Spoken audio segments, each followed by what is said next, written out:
Let's mic बयानबाजी। Let's mic बयानबाजी।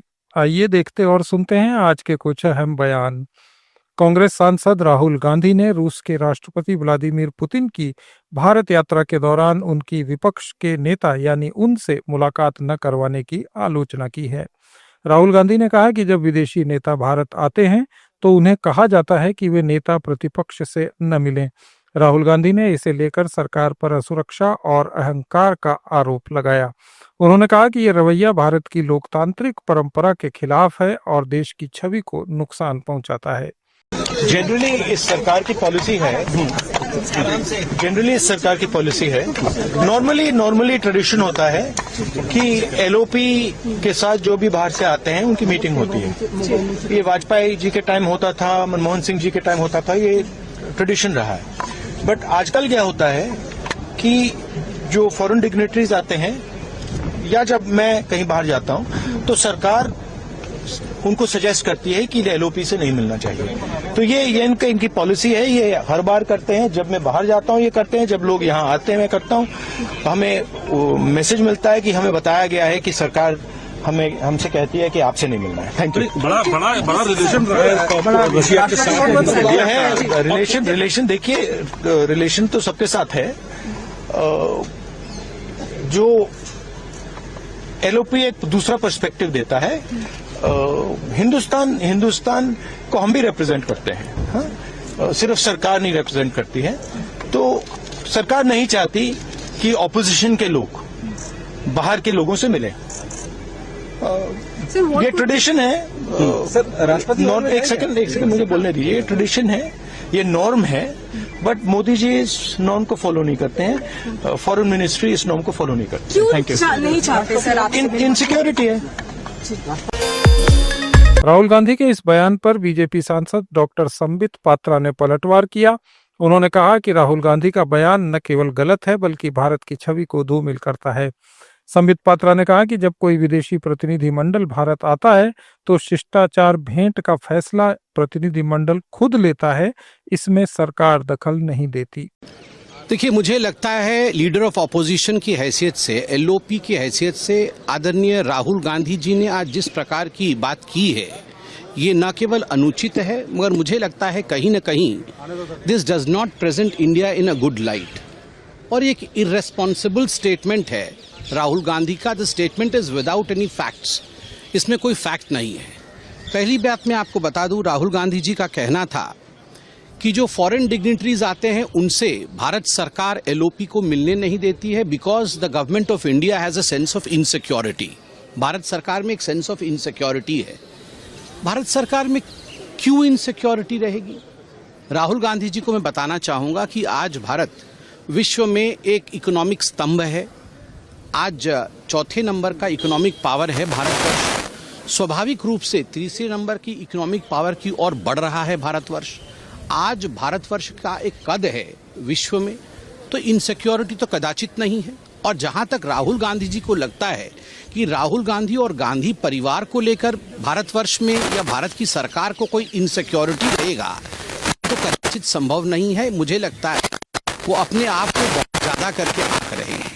दूसरी विषय है, उन्होंने कहा whenever I visit abroad, Bharat की सरकार जो है, जब भी मैं बाहर जाता हूं भारत की सरकार दूसरे देशों को इन्फॉर्म कर देती है कि एलओपी को लीडर से मिलने मत दीजिए।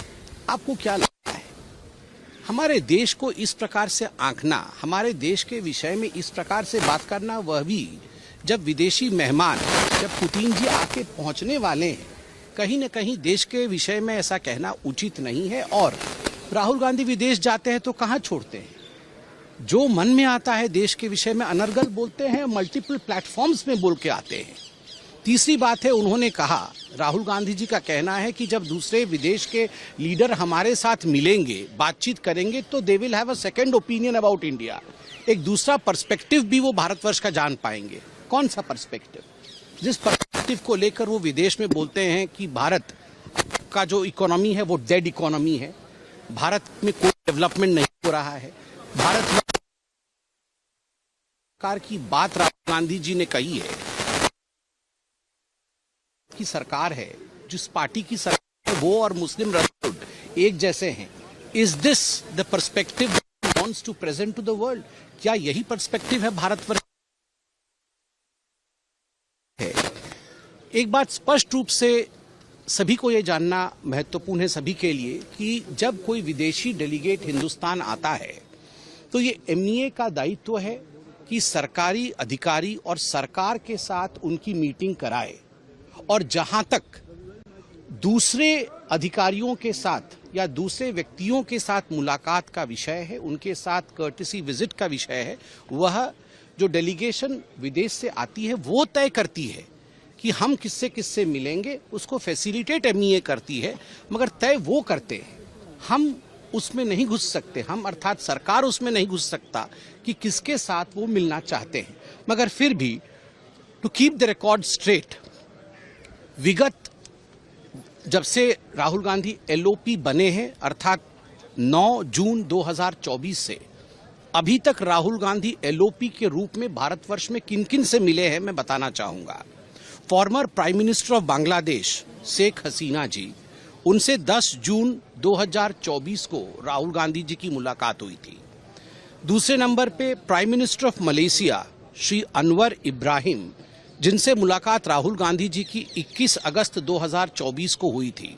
तीसरा, prime minister of Mauritius Shri Navin Chandra Ramgoolam, जिनसे मुलाकात 16 सितंबर 2025 को राहुल गांधी की हुई थी। और चौथा, prime minister of New Zealand Shri Christopher Luxon, जिनसे मुलाकात 8 मार्च 2025 को राहुल गांधी जी का बतौर एलओपी हुआ था।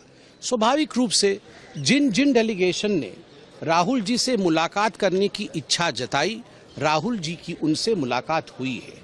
और जैसे मैंने कहा कि राहुल जी इन सारे विषयों को लेकर जिस दिन पुतिन जैसे एक बड़े अधिकारी दूसरे देश के राष्ट्राध्यक्ष आ रहे हों, उसी दिन इस प्रकार की कंट्रोवर्सी खड़ी करके देश की छवि को धूमिल करने का प्रयास राहुल जी से हम एक्सपेक्ट नहीं करते हैं। वो एक एलओपी है और एलओपी को हमेशा एक रिस्पॉन्सिबल तरीके से बिहेव करना चाहिए। धन्यवाद।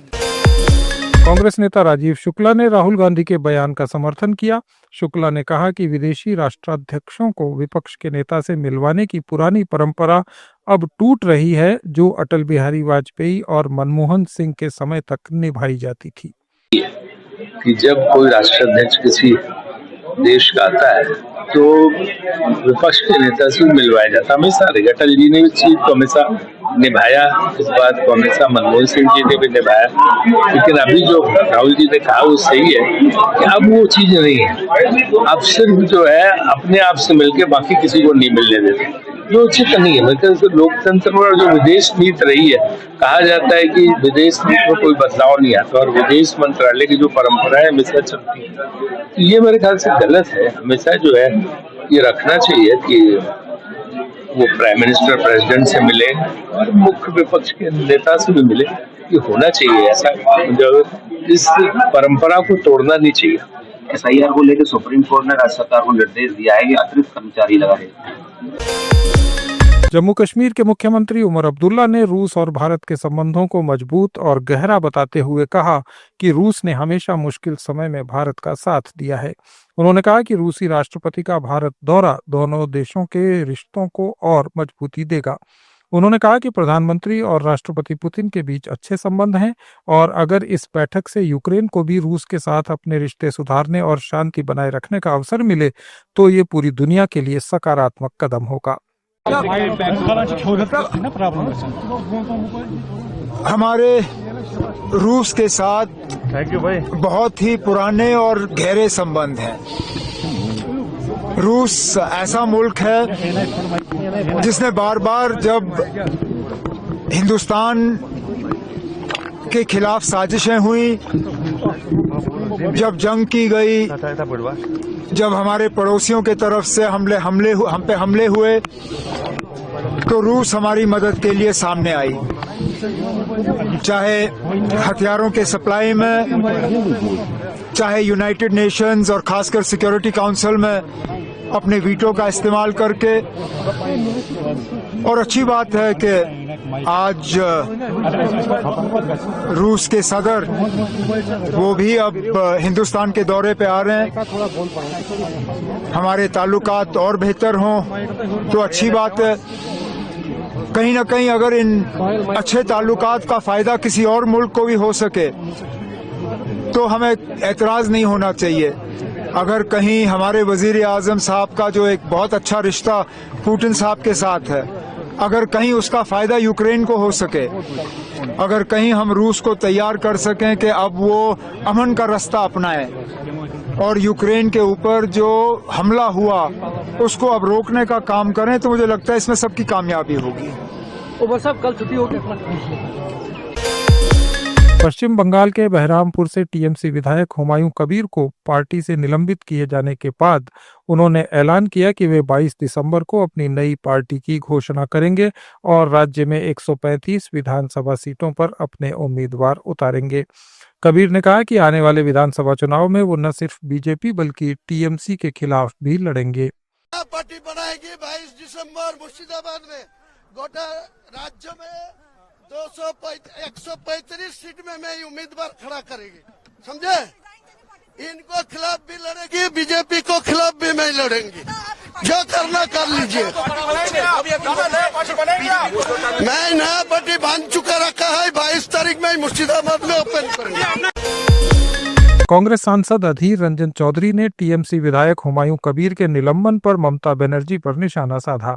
उन्होंने कहा कि ममता बनर्जी ने वही किया जो वे सबसे अच्छा करती हैं, इस्तेमाल करो और फेंक दो। उन्होंने आरोप लगाया कि टीएमसी लंबे समय से हुमायूं कबीर को संरक्षण दे रही थी, लेकिन अब हालात बिगड़ने पर उन्हें सस्पेंड कर दिया गया। उन्होंने कहा कि हुमायूं को पहले भी निलंबित किया गया था और बाद में दोबारा बहाल किया गया, इसलिए इस कार्रवाई का कोई मायना नहीं है। क्या बताएं, ये सारे हवा में बात होती है ना, और देखने का चीज ये होते हैं कि ममता बनर्जी की पार्टी इतना दिन से उनका हवा देते रही। जब ये हाथ से निकलने की स्थिति पैदा हो गई, जहां बंगाल के राज्यपाल सब खुद अरेस्ट करने की नसीहत दे रहे हैं, तो ममता बनर्जी को ये लगी कि ये हाथ से भी निकलने वाले हैं, इसका बुरा असर हो सकते। तो इसीलिए वो जो करती है वही किए, यूज करो और थ्रो करो, use and throw.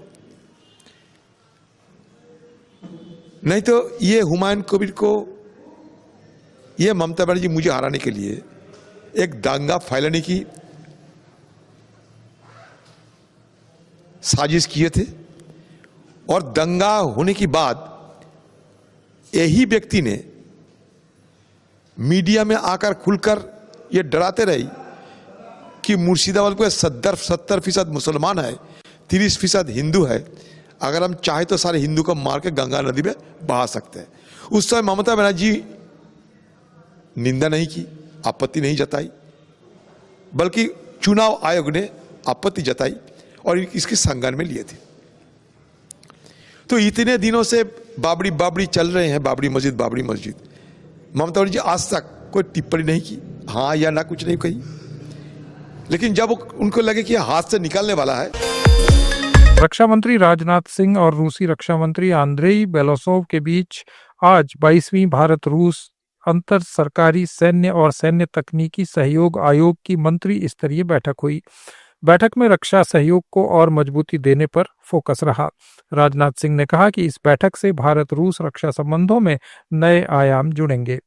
Excellency apex level पर हमारे माननीय प्रधानमंत्री श्री नरेंद्र मोदी और रशिया के president his excellency mister Vladimir Putin के बीच नियमित रूप से बातचीत होती रही है, और हमारे दोनों लीडर्स ने जून 2025 में चीन में शंघाई कोऑपरेशन ऑर्गेनाइजेशन समिट के दौरान बहुत क्लोज इंटरेक्शन की थी।